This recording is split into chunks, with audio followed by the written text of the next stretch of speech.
As project managers, we know that interpersonal skill is crucial to a project success. It also helps us stay on budget, on time and in scope. We also know the importance of interpersonal skills such as communication, leadership, influence and negotiation. But did you know that trust is a critical skill for a project manager to possess, practice and develop?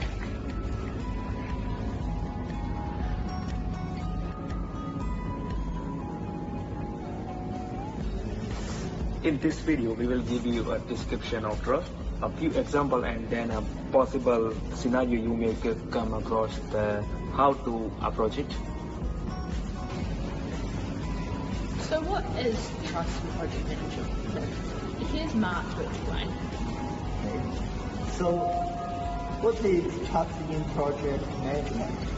In PMBOK, it is described as a psychological state comprising the intention to accept criticism based upon positive exceptions of the intentions of behavior of another. We also know that any interaction in a project environment requires interpersonal skills, and trust is a fundamental aspect of that. The idea of a trust in a project environment is not a new one. It stretches from a project managers to contractors and from a program managers, administration staff. It's in all interaction we make as a project managers.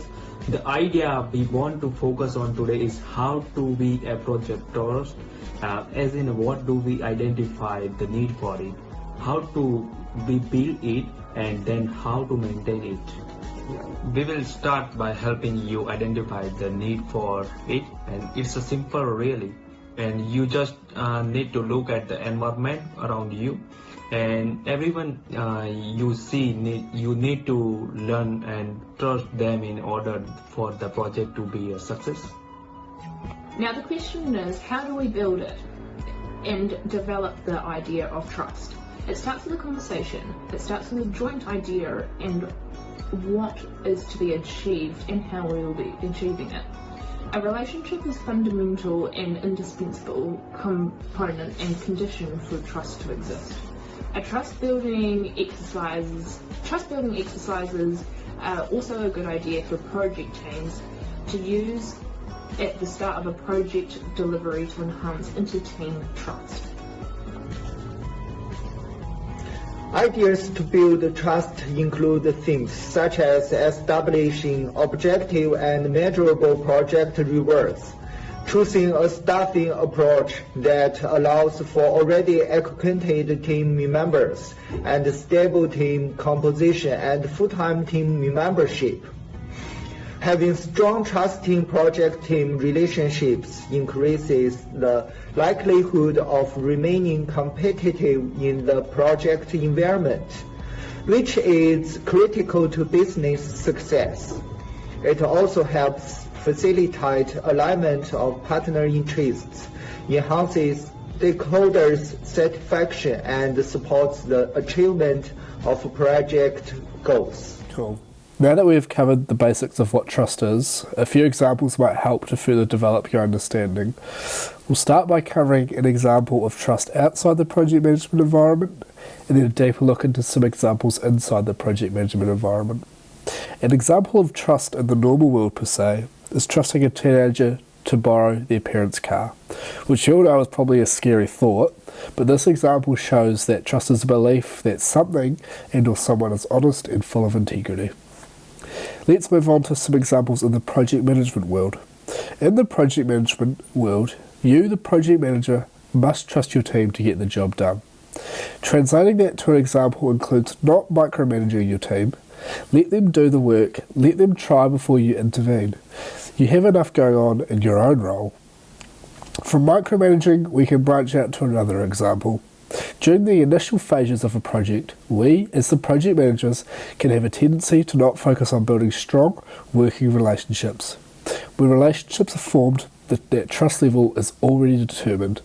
It's either high or low depending on multiple factors and perceived incentives. So now that we have a better understanding of what trust is, and some examples of environments that trust exists in, we think it might be a good idea to run you through maybe a scenario as a project manager and how you could approach it. Picture this: new project, brand new team, no familiar faces. How does that make you feel? For some of you that may be an exciting proposition, but for some of you that may make you feel a little bit uncomfortable. The basic question in this scenario is, how do we build a strong working relationship with the others in this room right now? How can I know that I can trust them, and how can I know that they can trust me? The solution or first step we recommend is to just get to know each other. Doing this will pay off in the long run.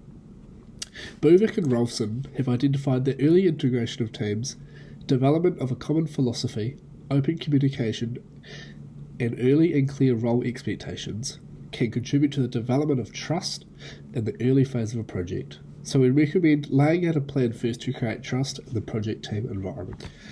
The second question that takes place in a new project team once you've established strong foundations for the formation of trust is that we need to be aware of how we can maintain the trust and further enhance it. But not just in the project team, across all functions in the collaboration space of the entire project. This will be taking place during project delivery. As project managers, we need to understand that trusting other people and parties is a strong lead for project success to occur. The PMI suggests that effective communication is easier between people who trust each other. Another key component of project delivery phase is that as a manager of a project, the project is more likely to succeed if our teams can trust us as well as our clients and suppliers. Relations and work processes can be described as soft goals that participants will treat each other with respect, communicate promptly and openly, solve problems quickly, and in general try to help all project actors reach their goals. The final stage of any project still requires trust, and the final stage is we want to identify lessons learned as a project team. Doing so requires having trust in others to feel comfortable contributing and speaking up with honesty, as well as having the trust in others to be able to speak up as ourselves. Lessons learned is a key component to having project success going forward. If you haven't heard of Lessons Learned, we recommend giving it a quick search and take the time to understand the concept and how it can be of great benefit to you. Thanks for taking the time to watch this video, and we hope that you learned something.